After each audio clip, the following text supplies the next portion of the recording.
హల్లెలూయా హల్లెలూయా. ఈరోజు పాఠం ఏంటి అందరు చెప్పాలి. ఏర్పరచబడిన వంశమై ఉన్నాము. 21వ భాగం. మనం ఏమై ఉన్నాము? 21వ భాగం. మనం ఏమై ఉన్నాము? 21వ భాగం. ఏమై ఉన్నాము? ఈరోజు ఏర్పరచబడిన వంశమై ఉన్నాం. హల్లెలూయా. మనం ఏమై ఉన్నాము చెప్పిన సందేశాలలో 21వ భాగం ఈరోజు నేను మీతో మాట్లాడుతున్నాను. అదేంటయ్యా అంటే ఏర్పరచబడిన వంశమై ఉన్నాము. హల్లెలూయా. ఎవరు ఏర్పరచబడిన వారు? 1 పేతురు పత్రిక 2వ అధ్యాయం దేవుడు 9వ వచనంలో మనం చూసాం. ఏమని? ఆయన మనల్ని ఏర్పరచుకున్నాడని, ఏర్పరచబడిన వంశమై ఉన్నామని మనం చూసాం. దేవునికి స్తోత్రం. అయితే అందరూ ఏర్పాటులో ఉన్నవారా? అందరూ ఏర్పరచబడిన వంశమా అంటే కాదు. క్రీస్తులో ఉన్నవారే ఏర్పరచబడిన వంశం, క్రీస్తునందు ఉన్నవారే ఏర్పరచబడిన వంశం అని మనం చూస్తున్నాం. హల్లెలూయా. పాఠం అది. ఎక్కడ మనం చూడగలిగాము? ఎఫెసీ పత్రిక 1వ అధ్యాయము 4వ వచనంలో మనం చూసేసాం. ఇంతకుముందు కరెంటు పోయి కొన్ని బ్రేక్ అయిపోయినాయి కదా, అవి ఒక్కసారి రిపీట్ చేస్తున్నా. ఆమేన్. మళ్ళా ఈ సందేశం యూట్యూబ్లో వస్తుంది కనుక నేను న్యాయం చేసిన అవుతాను. కొంతమంది అన్న ముందున్నటువంటి అధ్యాయము రిఫరెన్స్ మిస్ అయిందన్న కొంచెం చెప్పరా అని ఎవరో మెసేజ్ పెడుతున్నారు. హల్లెలూయా. యూట్యూబ్లో కింద కామెంట్లో. కాబట్టి నేను పలానా అధ్యాయం అని పెట్టా. దేవునికి స్తోత్రం. అలా ఒక్కోసారి మిస్ అవుతూ ఉంటాయి. అప్పుడు మన సందేశాలు, ఈ సందేశాలు అనేక మంది పాస్టర్లు అంటున్నారు, అనేక మంది విశ్వాసులు అంటున్నారు, అనేక మంది వేరే వేరే ఏమండి చాలా దూరం ఉన్నోళ్ళు ఉన్నటువంటి వాళ్ళు వింటూ ఉన్నారు. ఆశీర్వాదకరంగా దేవుడు మారుస్తూ ఉన్నారు. గట్టిగా స్తోత్రం చెప్పండి. కాబట్టి అందరికీ అర్థమయ్యే రీతిలో చాలా వివరంగా నేను ఈ సందేశాలు బోధిస్తూ ఉన్నాను. హల్లెలూయా. క్రీస్తులో ఉన్నవారే ఎఫెసీ 1 ప్రకారం 4 ప్రకారం 1వ అధ్యాయం 4వ వచనం ప్రకారం జగత్తు పునాది వేయబడక మునిపే క్రీస్తులో మనల్ని దేవుడు క్రీస్తులో ఏర్పరచుకున్నాడు. అంటే క్రీస్తునందు ఉన్నవారు, క్రీస్తులో ఉన్నవారే దేవుడు ఏర్పాటు చేసుకున్న వంశం. దేవుడు ఏర్పాటు చేసుకున్న వంశం. హల్లెలూయా. మీది ఎవరు వంశం? మీది ఏ వంశం చెప్పరా? మీది ఎవరి వంశం? ఏ వంశం మీది? క్రీస్తులో ఆ వంశం, ఆ గోత్రం, ఆ కులం, ఈ కులం లేదు. ఆమేన్. మనందరిది యేసయ్య వంశం. హల్లెలూయా. యేసునిదే కులం మనది. హల్లెలూయా. యాజకులం. ఆమె యాజకులం, సేవకులం, సువార్థికులం, ఉపదేశకులం. ఆమేన్ చెప్పండి. హల్లెలూయా. ఇంకా బోల్డ్ అన్నోళ్ళే కానీ అన్నీ చెప్పుకో. ఏం చెప్తావు? టైం సరిపోదు. మనం యాజకులం చెప్పండి. మనకు కులం అది ఇది నో. యేసుక్రీస్తులు అందరూ ఒకటే. అందరికీ కోస్తే ఏమొచ్చిద్ది? రక్తమే వచ్చిద్ది. ఒకటే రక్తం ఉంటుంది అందరికీ. ఆమె చెప్పండి. రక్తంలో గ్రూపుల సంగతి నేను చెప్పట్లా. కోస్తే రక్తం వచ్చిద్దా లేదా అది చెబుతున్నా. ఏ గ్రూపు సంబంధించింది అది కాదు. ఏమే. కాబట్టి దేవుని సన్నిధిలో ఒకరు ఎక్కువ ఒకరు తక్కువ కాదు. అందరూ దేవుని సన్నిధిలో ఏమండి సమానమే. అలా ఒకరు ఎక్కువ ఒకరు గొప్ప ఒకరు తక్కువ లేదు. ఇలా దండం పెట్టి చూడండి ఒకసారి. ఇలా పెట్టండి. అందరూ పెట్టారా? చూడండి. వీటిలో ఈ ఏలు చూసారా? ఇదేంటది? ఏం వేలు? చిటికి వేలు అంటుంది. మీ అందరికంటే నేనే గొప్ప, ఎందుకంటే ముందున్నా నేను. మీ అందరికంటే ముందు దండం పెట్టినప్పుడు చూడండి, నేనే ముందున్నా, నేనే గొప్ప అంటుంది. ఏ వేలు? అవునా? నువ్వే గొప్పనా? అయితే మేమేమైపోతాం అని చెప్పని ఇది అంటుంది. ఎవరైనా ఉంగరం పెట్టుకోవాలంటే నా వేలుగా పెట్టుకుంటారు. నేనే గొప్ప అంటుంది ఈ వేలు. తర్వాత అవునా? అయితే మీరు దండం పెట్టారు కదా, మీ అందరిలో ఎవరు పొడుగున్నారో చూడండి అనిందట. ఎవరు పొడుగున్నారు? మధ్య వేలు పొడుగుంది కదా, నేనే గొప్ప అంటుంది ఇది. ఆ తర్వాత అవునా? అయితే మరి నేను గొప్ప, నేను ఏమైనా తక్కువ అనుకుంటున్నావా? ఇటు చూడండి. ఎవరినన్నా వేలు పెట్టి చూపించాలంటే ఎవరు ఏ వేలు చూపిస్తారు? ఇదిగో ఈ వేలే, నా వేలే చూపించాలి, నేనే గొప్ప అంటుంది ఇది. అవునా? మరి నేను తక్కువ అంటే ఎవరైనా ఏదన్నా వస్తువు పట్టుకోవాలంటే ఏంది? ఇలా ఇలా ఉంది కదా, ఇలా పట్టుకోగలరా, జారిపోతూ ఉంటుంది. ఇలా నా సపోర్ట్ ఉంటేనే మీరు పట్టుకోగలరు, నేనే గొప్ప అంటుంది ఇది. హల్లెలూయా. కాబట్టి దీని అర్థం ఏంటంటే దీంట్లో అది గొప్ప, ఒకటి తక్కువ అనేది కాదు, అన్నీ అవసరమే, అన్నీ సమానమే. హల్లెలూయా, హల్లెలూయా. ఆయన సన్నిధిలో అందరూ సమానమేనండి, ఎవరు తక్కువ, ఎవరు తీసేసేవారు కాదు. ఆమేన్. కాబట్టి దేవుని సంగమా, దేవుని సన్నిధిలో క్రీస్తులో మనం ఉంటే వారు ఏర్పరచబడిన వంశం అని చెప్పాను. క్రీస్తులో ఉన్నవారు, ఆయనలో మనలో ఆయన ఉండాలి. మనలో ఎవరు కనబడాలి? యేసయ్య కనబడాలి. హల్లెలూయా. యేసయ్య కనబడాలి. మనలో సాతాను కనపడకూడదు. మనలో ఆయన ప్రేమ, ఆయన దయ, ఆయన క్షమాగుణం, ఆయన యొక్క పరిశుద్ధత, ఆయన నీతి, ఎన్ని మనలో కనబడాలి. దేవునికి స్తోత్రం చెప్పండి. ఒక్కొక్కరు చూస్తే సైతానే కనబడతాడు వాళ్ళల్లో. ఎందుకంటే ఎప్పుడు అదోలా ఉంటుంది, వాళ్ళ ఫేస్ అదోలా ఉంటుంది. అదోలా అంటే వికారంగా, అదోలా అంటే కోపంగా, సీరియస్గా, ఎప్పుడు అదోలా వాళ్ళలో ఎవరు కనపడతారు? మరి సైతానే, మరి సాతాను లక్షణమే కదా అది. ఏమే. కాబట్టి ప్రియ దేవుని బిడ్డలారా, క్రీస్తులో ఉన్నవారు, మొట్టమొదటి విషయం మీతో మాట్లాడుతున్నాను, 5 విషయాలు చెప్పి ముగిస్తాను ఈరోజు. క్రీస్తులో ఉన్నవారే దేవుడు ఏర్పాటు చేసుకున్న వంశము. హల్లెలూయా. ఎవరిని ఏడిస్తే పిల్లలు ఎత్తుకోండి ఒకసారి, దయచేసి ఎత్తుకొని ఒకసారి బయటికి వెళ్ళరు తల్లి. హల్లెలూయా. పిల్లలు ఏడిస్తే వాళ్ళకి తిను బండారాలు తీసరండి, అవి పెడతా ఉండండి ఏడవకుండా. బాగా చిన్నపిల్లలకి వీలైతే పాలు ఇవ్వండి, వీలైతే ఏమైనా పెడతా ఉండండి, ఏడవకుండా చూడండి. స్తోత్రం. హల్లెలూయా. వెనకాల ఎత్తుకొని దేవుని వాక్యం వింటా ఉండండి. కుర్చీలో కూర్చొని వాక్యం వినండి జాగ్రత్తగా. రెండో విషయం మీతో మాట్లాడుతున్నాను. ఎవరు ఏర్పరచుకున్న వంశం అంటే ప్రత్యేకంగా ఈ లోకంలో జీవించేవారు. ఈ లోకంలో మనం ప్రత్యేకంగా జీవించినప్పుడు దేవుడు ఏర్పాటు చేసుకున్న వంశం మనం. ఆమేన్. ద్వితీయోపదేశకాండం 7వ అధ్యాయము 6వ వచనం. ద్వితీయోపదేశకాండం 7వ అధ్యాయము 6వ వచనం.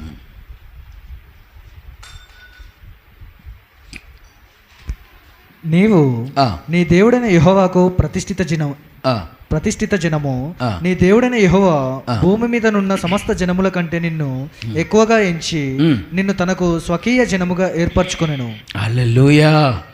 ఆయన ఏర్పాటు చేసుకున్నాడు. ఎలా ఉండాలని అంటే ఈ లోకంలోంచి మీరు వేరై ప్రత్యేకంగా బ్రతకాలి అని. ఆమేన్. ఎలా బ్రతకాలని? ఈ లోకానికి వేరై ప్రత్యేకంగా బ్రతకాలి. అందరూ చెప్పండి, ఎలా బ్రతకాలి? ప్రత్యేకంగా. మన మాట ప్రత్యేకంగా ఉండాలి. తర్వాత అండి, మన పనులు ప్రత్యేకంగా ఉండాలి, మన వినికిడి ప్రత్యేకంగా ఉండాలి, మన చూపు ప్రత్యేకంగా ఉండాలి, మన పనులు ప్రత్యేకంగా ఉండాలి, మన నడవడి, మన ప్రవర్తన, మన కదలికలు ప్రత్యేకంగా ఉండాలి. ఆమేన్. అన్నీ ప్రత్యేకంగా ఉండాలి. ఎగ్జాంపుల్ చెప్తాను. లోకస్తులు పిల్లి ఎదురొస్తే ఆగిపోతారు, మనం ఆగిపోవచ్చా? ఎవరైనా తుమ్మితే ఆగిపోతారు, మనం ఆగిపోవచ్చా? అది పట్టించుకోవచ్చా అండి? మేలు కలగాలి, గుమ్మడికాయలు కొబ్బరికాయలు కట్టుకుంటారు, నిమ్మకాయలు కట్టుకుంటారు, మనం కట్టుకోవచ్చా? బండి తీసుకోగానే దిష్టితాడట. ఏ తాడు? బండికి దిష్టితాడు. బండికి దిష్టితాడు కట్టేస్తే దిష్టి పోయిద్దా? వాళ్ళు కళ్ళు పడతాయంట. యేసయ్య కళ్ళు నీ మీద ఉన్నంతకాలం ఎవరు కళ్ళు పడ్డానికి ఏం కాదు. ఆమె చెప్పండి, ఎవరు కళ్ళు ఉన్నాయి మన మీద? బ్రదర్ చెప్పండి, సిస్టర్స్ చెప్పండి అమ్మా. యేసయ్య కళ్ళు మన మీద ఉన్నంతకాలం ఎంతమంది కళ్ళు మన మీద పడ్డా? మాట్లాడండి. ఎగ్జాంపుల్, దావీదు మీద విషపు చూపు పడిందట. ఎవరిది? సౌలుది విషపు చూపు చంపాలని చూస్తున్నాడు. దావీదును ఎంత అసూయ పడుతున్నాడు దావీదు. అంతకంతకు ప్రబలుతూ ఉండేను. అంతకంతకు వర్ధిల్లుతూ ఉండేను. హల్లెలూయ. నేను చెప్తున్నా, ఎంతమంది కళ్ళు నీ మీద పడ్డా, ఎంతమంది నిన్ను ద్వేషిస్తున్నా, ఎంతమంది నిన్నుపై అసూయ పడుతున్నా, మచ్చర పడుతున్నా, అరే నిన్నగాక మొన్న వచ్చాడ్రా, ఇల్లు కట్టేశాడ్రా, బండి కొనేశాడ్రా, కొంతమందిని చూసి అసూయపడే వాళ్ళు ఉంటారు. ఇంకా నేను దీవిస్తానే ఉంటాడు యేసయ్య, ఇంకా నిన్ను ఆశీర్వదిస్తూనే ఉంటాడు. ఎందుకంటే యేసయ్య కళ్ళు నీ మీద ఉన్నాయిగా. ఎవరి కళ్ళు ఉన్నాయి? కొంతమంది అంటారు, పొరుగు దృష్టి మా మీద పడకుండా ప్రార్థన చేయండి అంటారు. నేను అన్న, యేసయ్య దృష్టి నీ మీద ఉన్నంతకాలం ఏం కాదు నీకు. ఆమెన్. ఏం కాదు. హల్లెలూయా. ఏం కాదు. యేసయ్య కళ్ళు నీ మీద ఉన్నాయి. దేవునికి స్తోత్రం. ఆ దిష్టితాళ్ళు కట్టుకోవటం అలా చేయకూడదు. మనం తుమ్ము తాగిపోవడాలు చేయకూడదు.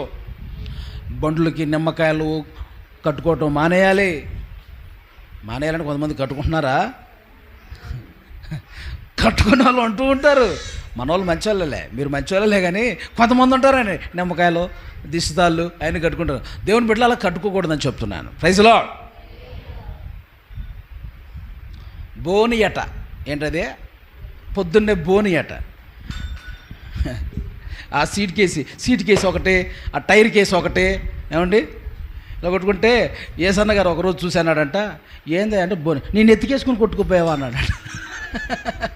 నేను ఎత్తికేసి కొట్టుకుపోయావా? ఏ రోజు కూడా ఏసన్న దైవజనుడు ఆ పాస్టర్ గారు ఆ వృక్షాలు ఎక్కిన తర్వాత అప్పుడు వృక్షాలండి స్టార్టింగ్, ఆ వృక్షాలు ఎక్కిన తర్వాత ఎప్పుడు కూడా అంత డబ్బులు రాలేదంట, సంపాదన ఆ రోజు వచ్చినాయి అంట. ఎప్పుడు? ఏసన్న అనేటువంటి ఒక దైవజనుడు, ఒక పాస్టర్ గారు ఆ వృక్షం మీద కూర్చొని ఆ రోజు వెళ్ళాడు. ఆ పాస్టర్ గారు ఎక్కిన ఆ రోజు అంటండి ఎప్పుడు సంపాదించలేనంత సంపాదించాడట. ఆ రోజే అప్పుడు దాకా వేరే వాళ్ళ దగ్గర రెంటకి తెచ్చుకొని వృక్షాన్ని నడుపుకుంటే ఆ వృక్షాన్ని గవర్నమెంట్ వాళ్ళు ఏం చేశారంటే అలాంటి వృక్షాలని సొంతగా ఇచ్చేశారట. ఆమెన్. ఇంకా ఎప్పుడు కనపడతాడా ఆ దైవజనుడు అని చెప్పి చూస్తూ ఉన్నాడట. ఒకరోజు స్కూట్ కేసు పట్టుకొని బస్సు దిగాడట. నేను పట్టుకొని ఆ స్కూట్ కేసు పట్టుకొని ఇలా లాక్కొని అంటే ఇలా పట్టుకొని ఇలా లాగుతున్నట్టు చేస్తుంటే ఆయన దొంగ అంటాడు ఆయన. ఏమండి అసలు విషయం ఏంటంటే, ఏంది బాబు ఏంటి నువ్వు ఎవరో అని చెప్పండి అంటే, అయ్యా నేను విషయం చెప్తాను, ముందు నా వృక్ష ఎక్కండి అన్నాడట. ఏంటయ్యా వృక్ష ఎక్కాలా? ఎందుకు నీ వృక్ష ఎందుకు ఎక్కాలి, నేను వేరే వాళ్ళ వృక్ష ఎక్కుతా అన్నాడట ఆయన. లేదు నా వృక్షాన్ని ఎక్కాలి. ఏంటంట? నా వృక్షాన్ని ఎక్కాలి. ఏంది విశేషం చెప్పంటే, లేదు ముందు నా వృక్ష ఎక్కు నేను చెప్తా అంతే. ఆ వృక్ష ఎక్కాడంట. అప్పుడు వెళ్తున్నప్పుడు చెబుతున్నాడంట, అయ్యా నువ్వు ఆ రోజు నా వృక్ష ఎక్కావు, ఎప్పుడు కూడా నేను అంత సంపాదించలేదు, అంత సంపాదించా. ఆ రోజే నేను రెంటకు తెచ్చుకునే వృక్షాలు, రిక్షాయేనా ఇంకేమన్నా దాని పేరు? రిక్షానా? ఏదో ఒకట్లే రిక్షా. ఆ రోజు ఏం చేశారంట వాళ్ళు చెప్పండి, సొంతగా ఇచ్చేశారంట. ఆమెన్. అబ్బా ఎంతగా నేను బ్లెస్ అయ్యానండి మీ ద్వారా, మీరు అడుగు పెట్టారు కాబట్టి అని అన్నాడంట. అప్పుడు ఆయన అన్నాడంట, నేను అడుగు పెడితేనే ఇంత ఆశీర్వాదం వచ్చింది, మరి యేసయ్యే అడుగు పెడితే నీ వృక్షాలా ఇంకెంత ఆశీర్వాదమో చూసావా? నీకు తెలుసా అంటే, యేసయ్య కూడా వృక్షాలు అడుగు పెడతాడా అండి అని అన్నాడంట. అవునవును, నీ వృక్షాల కాదు, నీ హృదయంలోకి వచ్చేస్తాడు ఆయన. చెప్పండి, నీ మనసులోకి వచ్చేస్తాడు ఆయన, నీ జీవితంలోకి వచ్చేస్తాడు ఆయన. రావాలనుకుంటున్నారా మీ జీవితంలోకి యేసయ్య? హల్లెలూయా. స్తోత్రం చెప్పండి. మీ జీవితంలో మీతోనే ఆయన ఉంటాడు. రావటం కాదు, మీతోనే ఆయన ఉంటాడు, మీతోనే ఉండి నడుస్తాడు ఆయన. హల్లెలూయా, హల్లెలూయా. గట్టిగా స్తోత్రం చెప్దామా? ఈ లోకానికి మనం ప్రత్యేకంగా జీవించాలండి, వేరే మనం జీవించాలి. అంటే వాళ్ళు సినిమా హాల్కి వెళ్తారు, నువ్వు వెళ్ళకూడదు. వాళ్ళు తాగుతారు, రమ్మంటారు, వెళ్ళకూడదు. ఏం కాదురా, కొంచెం ఒక చొక్క ఎంత, ఒక చొక్క వేసుకో ఎంతంట, ఒక చొక్క వేసుకుంటావు, రేపు రెండో చొక్క వేసుకుంటావు. చిన్నగా స్టార్ట్ అయ్యిద్ది, తర్వాత పెద్దగా అయ్యిద్ది. జాగ్రత్త. కొంచెం చోటిస్తే సైతానికి పాపానికి మొత్తం ఆవరించిద్ది. జాగ్రత్త. ఆమేన్.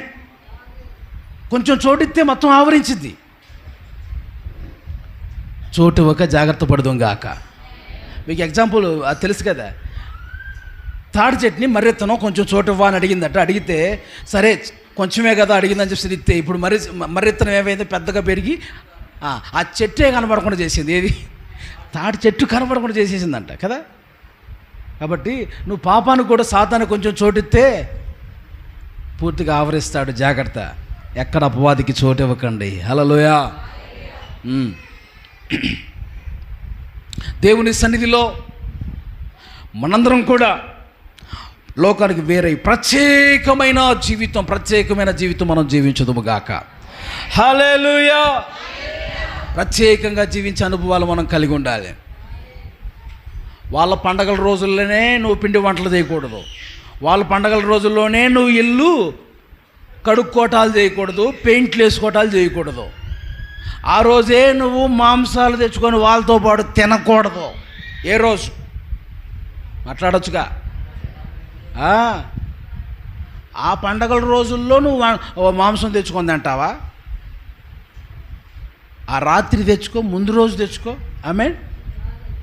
పిల్లలు ఉన్నారండి, ఏడుస్తారండి, అందుకని పిండి వంటలు అండి అదే రోజు చేశానండి, అదే రోజు చేసాం. అవసరమా? ముందు రోజు చేయి, వెనక రోజు చేయి, అదే రోజు మనం చేయొద్దు.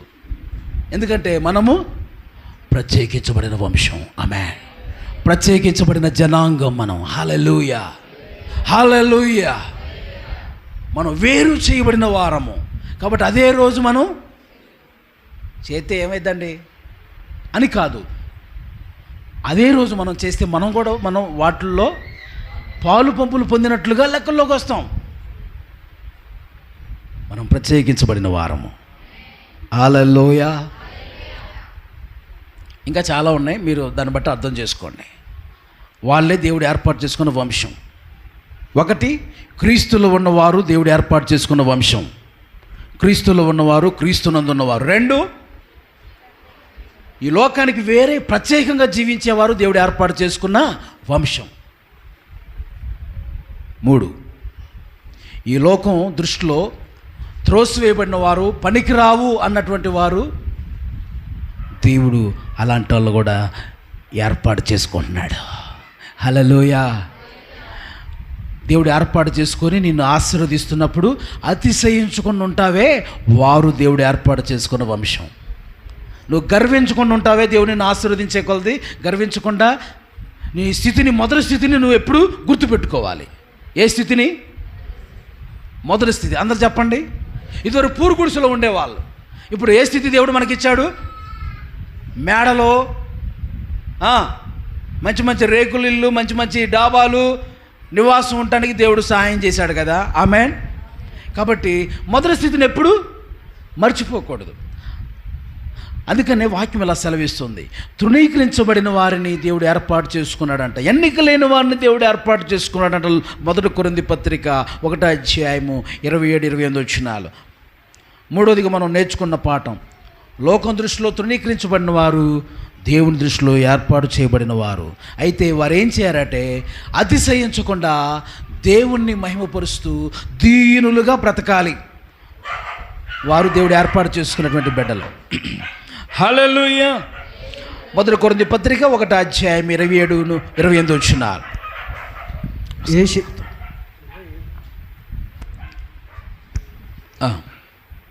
ఏ శరీరియు దేవుని ఎదుట అతిశయింపకుండానట్లు జ్ఞానులను సిగ్గుపరచుటకు. చూసారా? ఏ శరీరయు అతిశయించకుండా ఉండునట్లు జ్ఞానులను సిగ్గుపరచుటకు లోకంలో నుండి వెర్రి వారిని దేవుడు ఏర్పరచుకొని ఉన్నాడు. బలవంతులైన వారిని సిగ్గుపరచుటకు లోకంలో బలహీనులైన వారిని దేవుడు ఏర్పరచుకొని ఉన్నాడు. ఎన్నికైన వారిని వ్యర్థం చేయుటకు లోకంలో నీచులైన వారిని, తృణీకరింపబడిన వారిని, ఎన్నిక లేని వారిని దేవుడు ఏర్పరచుకొని ఉన్నాడు. అబ్బా, ఎంత చక్కటి మాటలండి.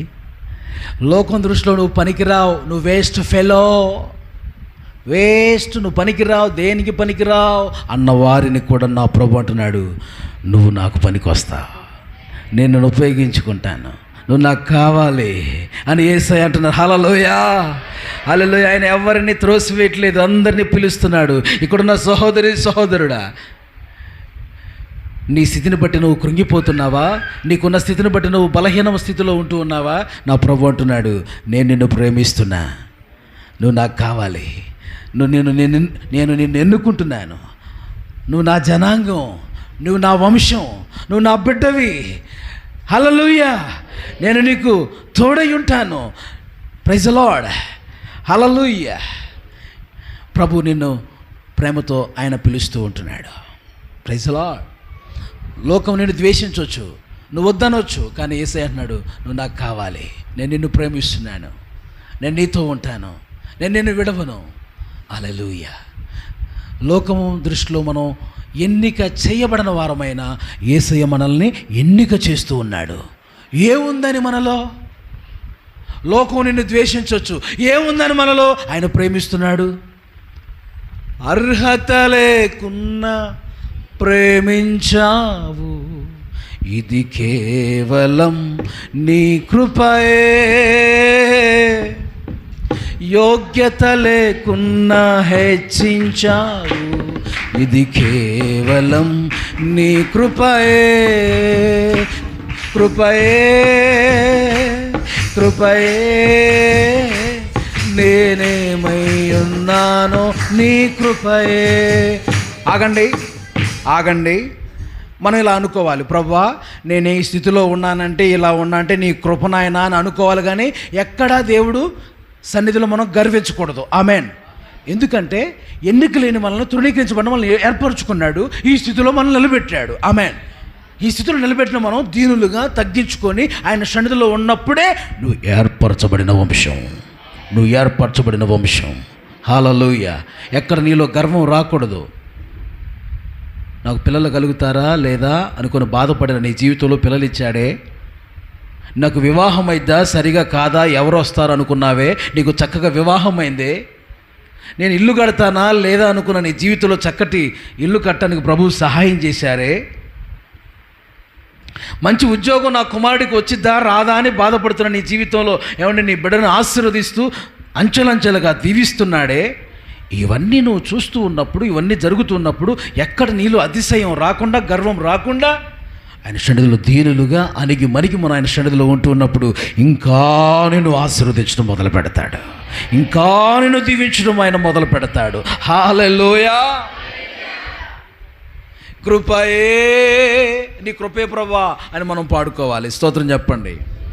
లోకము నన్ను ఆకర్షించగా, అల్లరితనము నా చుట్టూ చేరగా, ఓటమి నా బ్రతుకును హేళన చేయగా, నీ కృపతో నన్ను బ్రతికించితివే.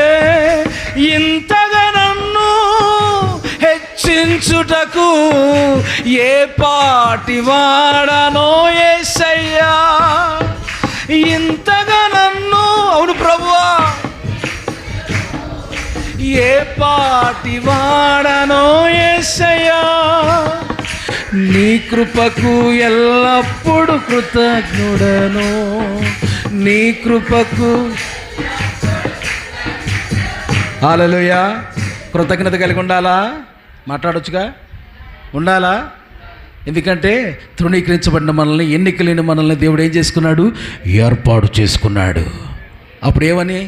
నీ కృపకు ఎల్లప్పుడు కృతజ్ఞుడను, కృపయే, కృపయే, నేనేమై ఉన్నానో నీ కృపయే. కృపయే, కృపయే, నే బ్రతికి ఉన్నానంటే కృపయే.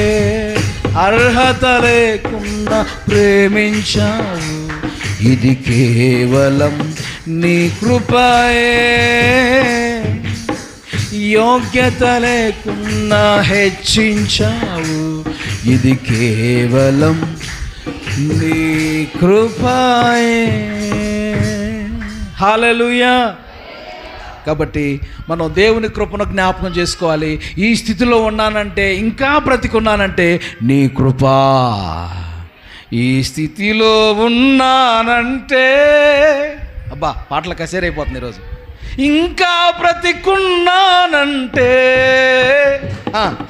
నీ కృపా నీ కృపా నీ కృపా ఇది నీ కృపా ఈ స్థితిలో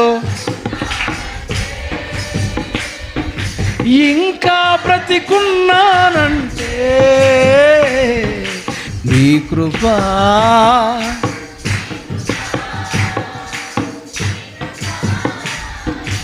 నీ కృపా.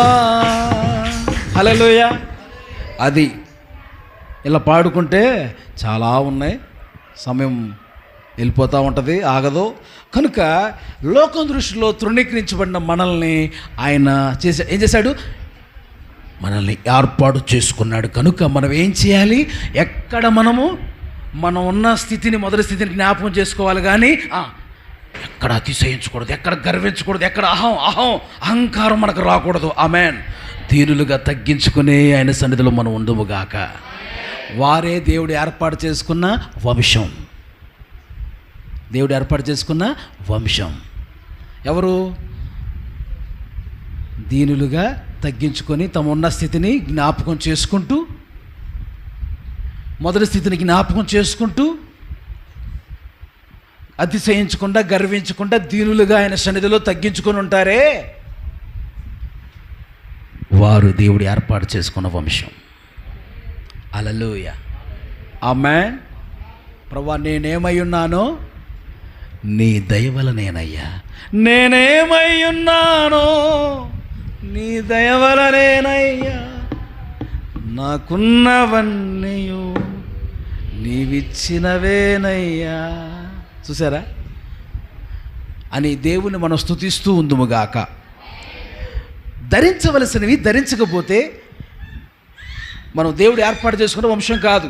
ధరించవలసినవి మనం ధరించవలసిన స్వభావాలు ధరిస్తే వారు దేవుడు ఏర్పాటు చేసుకున్న వంశమట. కొలస్సీ 3:12 దేవుడు రాసుంచాడు. కొలస్సీ పత్రిక 3వ అధ్యాయము 12వ వచనం. కాగా దేవుని చేత ఏర్పరచబడిన వారును పరిశుద్ధులను ప్రియులైన వారికి తగినట్లు మీరు జాలిగల మనస్సును, దయాలత్వమును, వినయమును, సాత్వికమును, దీర్ఘశాంతమును ధరించుకొనుడి. అది దేవుడు ఏర్పాట్లో ఉన్నవారు ఇది ధరిస్తారట. స్తోత్రం చెప్పండి. దేవుని ఏర్పాటులో ఉన్నటువంటి వారు ఇవన్నీ ఎవరు ఏర్పరచబడిన వంశం, ధరించవలసినవి, ధరించవలసిన స్వభావాలు ధరించాలి. వారే ఏర్పరచబడిన వంశం. హల్లెలూయా. ఏమి ధరించుకోవాలి మనం? అక్కడ రాయబడింది జాలిగల మనస్సు. చెప్పండి అందరూ, ఏం ధరించుకోవాలి? ధరించుకున్నారా అని మిమ్మల్ని అడుగుతున్నా. ధరించుకున్నారా? ధరించుకుంటే ఏమైంది? ఒక వస్త్రం ధరించుకుంటే కనబడదా? కనబడదా? మాట్లాడండి. ఒక వస్త్రం మనం తొడుక్కున్నప్పుడు కనబడిద్ది కదండి. అలానే జాలిగల మనస్సు నీలో ఉన్నట్లుగా అందరికీ కనబడాలి. ఆమేన్. చాలా జాలి కలిగిన వ్యక్తి అండి అతను. చాలా ధర్మకార్యాలు, పుణ్యకార్యాలు, మేలులు అందరికీ చేస్తాడండి అని అనేకులు చెప్పుకోవాలి. ఆమేన్. అలా జాలిగల మనస్సుగా మనం అలాంటి మనస్సు మనం ధరించుకుందాము గాక. రెండోది ఏం ధరించుకోవాలని రాయబడింది అక్కడ? దయాలత్వం. చెప్పండి. చాలా దయగలిగిన వ్యక్తి అండి అతను, ఆ అమ్మాయి చాలా దయగలిగిన వ్యక్తి అండి ఆమె అని మాట్లాడుకోవాలి అనేకులు. ఇది మనం ధరించుకోవాలి. ఆ తర్వాత వినయం. అతను మంచిగా లోబడతాడండి, చాలా తగ్గించుకొని ఉంటాడండి అని చెప్పేసి అని అంటారు కదా. అది అలా లోబడే స్వభావం, వినయం కలిగిన స్వభావం, విధేయత కలిగిన స్వభావం కలిగి ఉంటామే. దాన్ని బట్టి మనం దేవుణ్ణి ధరించుకున్న వారం అవుతాం. Praise the lord. తర్వాత సాత్వికం. చాలా దీనుడండి, చాలా తగ్గించుకొని ఉంటాడండి. Praise the lord. అలాంటి లక్షణాలు మనం ధరించుకుందాము గాక. ధరించుకున్నప్పుడే మనం ఏర్పరచబడిన వంశం. మనందరం ఈరోజు పాఠం ఏంది? ఏమై ఉన్నాం? ఏర్పరచబడిన వంశం అయి ఉన్నాం మనం. హల్లెలూయా. మన వంశం ఎవరు? యేసయ్య వంశం. మనందరం హల్లెలూయా. ఎవరి వంశం? యేసయ్య వంశం, యేసయ్య గోత్రం, యేసయ్య కులం మంది. హల్లెలూయా. దేవునికి స్తోత్రం చెప్పండి. ఆమేన్. యేసయ్య రక్తం మీలో పారుతుందా లేదా? చెప్పండి.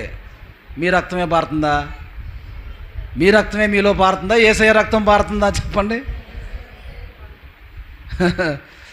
మీరు యేసు ప్రభు శరీరం రక్తం తింటేనే యేసు రక్తం మీలో పారిద్ది. యేసు ప్రభు గ్రూప్ మీకు వచ్చిద్ది. Praise the lord.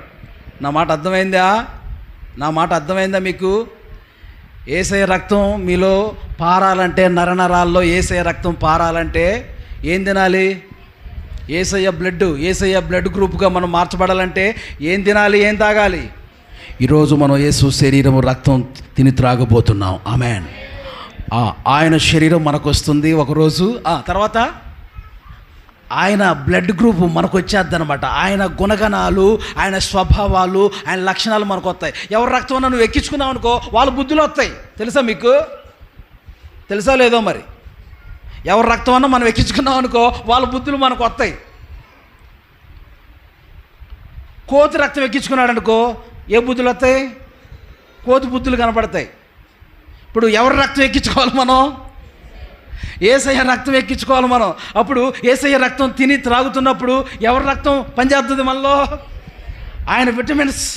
ఎవరి విటమిన్స్? యేసయ్యలో ఉన్న విటమిన్స్, ఆయన లక్షణాలు, ఆయన గుణాలు, ఆయన సద్గుణాలు అన్నీ మనలో పనిచేస్తాయి. హల్లెలూయా.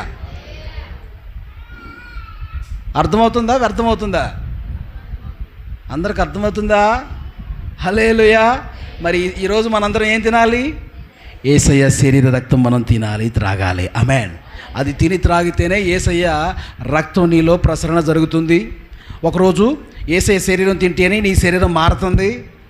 యేసయ్య రక్తం తాగితేనే యేసయ్య లక్షణాలు, స్వభావాలు నీలో ఉంటాయి కనుక ఒకరోజు ప్రభుత్వంలో ఎత్తబడగలుగుతావు. హల్లెలూయా.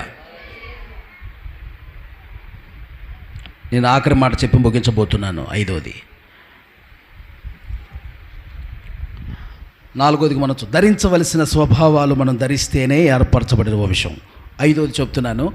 మనల్ని పిలిచిన పిలుపులో నమ్మకంగా ఉంటూ, ఆ పిలుపును కాపాడుకుంటూ, ఆ పిలుపులో నిలబడితేనే మనం ఏర్పరచబడిన వంశము. ఆమేన్. 2వ పేతురు పత్రిక, లేక పేతురు రాసే 2వ పత్రిక 1వ అధ్యాయము 10వ వచనం చదవండి. 2వ పేతురు పత్రిక 1వ అధ్యాయము 10వ వచనం. అందువలన సహోదరులారా, మీ పిలుపును ఏర్పాటును నిశ్చయం చేసుకొనుటకు మరీ జాగ్రత్త పడుడి. పిలుపును ఏర్పాటును నిశ్చయం చేసుకోవడానికి జాగ్రత్త పడండి. హల్లెలూయా. మీ పిలుపు ఏందో మీరు స్థిరపరచుకోండి. జాగ్రత్తగా స్థిరపరచుకోండి. మీ పిలుపు ఏందో అంటున్నాడు. మనం పిలువబడ్డాం. ఎందుకోసం పిలువబడ్డాం? మనము ఈ లోకములో పరిశుద్ధులుగా ఉండటానికి పిలువబడ్డాం. క్రీస్తు వారుగా మనం ఉండటానికి పిలువబడ్డాం. ఆశీర్వాదానికి వారసులుగా ఉండటానికి మనం పిలువబడ్డామండి. హల్లెలూయా.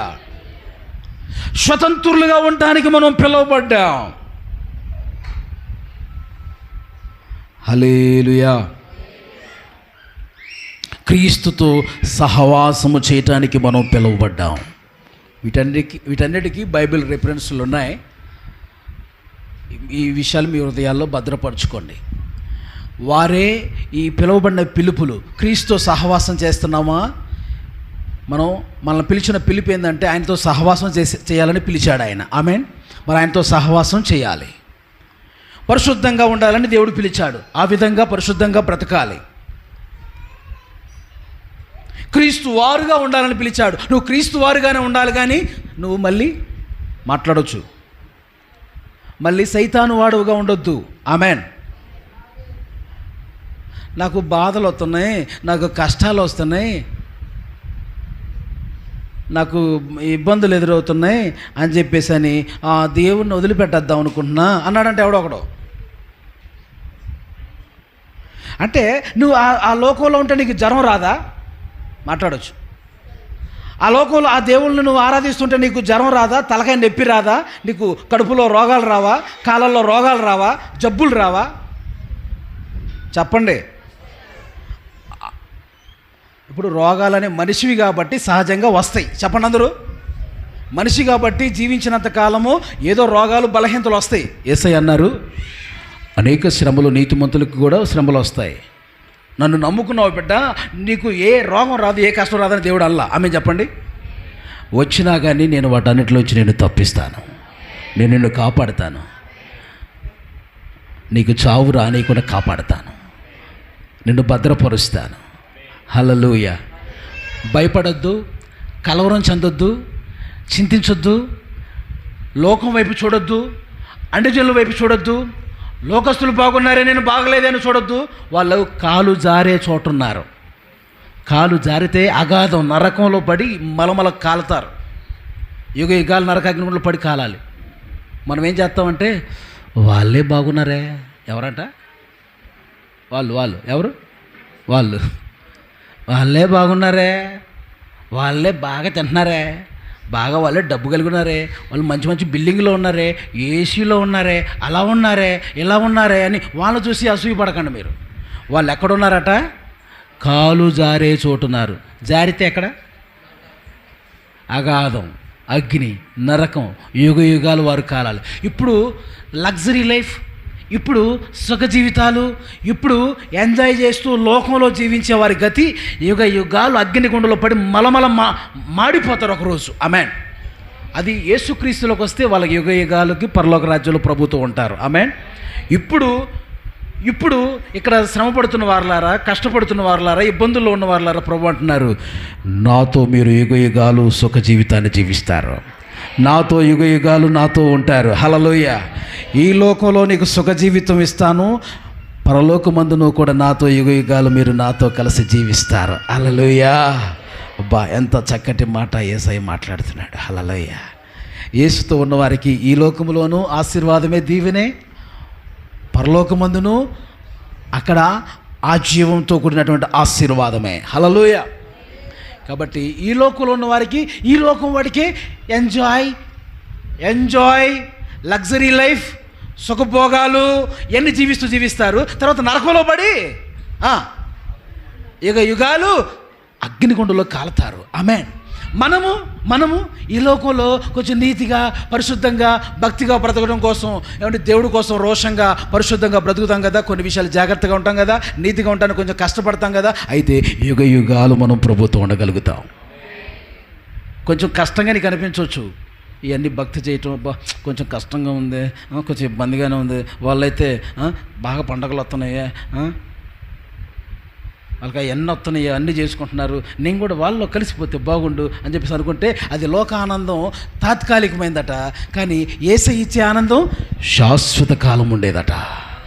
కాబట్టి ఈ లోక ఆనందాలు, ఈ లోక విషయాల కొరకు మనం ఆలోచన చేయక, చెప్పండి, యేసుతో ఉండటానికి ఇష్టపడండి. యుగ యుగాలు యేసుతో ఉండటానికి మీరు ఇష్టపడండి. హల్లెలూయా. నా సందేశం ముగించబడింది. మనం ఏమై ఉన్నాం చెప్పాలందరూ. ఎవరో ఒకరు అన్నారంట, ఏ వాక్యం చెప్పారమ్మా అంటే, చాలా బాగా అయితే చెప్పారండి అయ్యగారు. ఎలా చెప్పారట? చాలా బాగా అయితే చెప్పారు. ఏ వాక్యం చెప్పారమ్మా? దేని గురించి చెప్పారమ్మా? చాలా బాగా అయితే చెప్పారు, కానీ ఏదో చెప్పారయ్యా. ఎందుకమ్మా నేను చెప్పు. చెప్పండి, ఏమై ఉన్నాం మనం? ఏర్పరచబడిన వంశమై ఉన్నాం మనం. హల్లెలూయా. అందరూ చెప్పండి, మనం దేవుడు ఏర్పాటు చేసుకున్న వంశం మనం. ఆమేన్. ఎవరు వాళ్ళు? 5 విషయాలు చెప్పాను. 1, క్రీస్తులో ఉన్నవారు దేవుడు ఏర్పాటు చేసుకున్న వంశం. 2, ప్రత్యేకంగా జీవించేవారు దేవుడు ఏర్పాటు చేసుకున్న వంశం. 3, లోకం దృష్టిలో తృణీకరించబడిన వారు దేవుని దృష్టిలో ఏర్పాటు చేయబడిన వారు. ఆమేన్. కాబట్టి మనం దీనులుగా తగ్గించుకొని ఉండాలి, ఎక్కడ గర్వించొద్దు. దేవుడు ఏర్పాటు చేసుకుని మనల్ని స్థితిని ఆశీర్వదించినప్పుడు కూడా అని మీతో మాట్లాడాను. ఆమేన్. 4, ధరించవలసినవి ధరించిన వారే దేవుడు ఏర్పాటు చేసుకున్న వంశం. 5, ప్రభు మనల్ని పిలిచిన పిలుపులో నమ్మకంగా ఉంటూ ఆ పిలుపును కాపాడుకుంటూ మనం నిలిచినప్పుడు వారు దేవుడు ఏర్పాటు చేసిన వంశం. హల్లెలూయా. మోకరించండి, ప్రార్థన చేసుకుందాం. ఏర్పాటు విషయమై నీ సంకల్పము, ఏమి లేని నన్ను ఎన్నుకున్నది, ఏర్పాటు విషయమై నీ సంకల్పము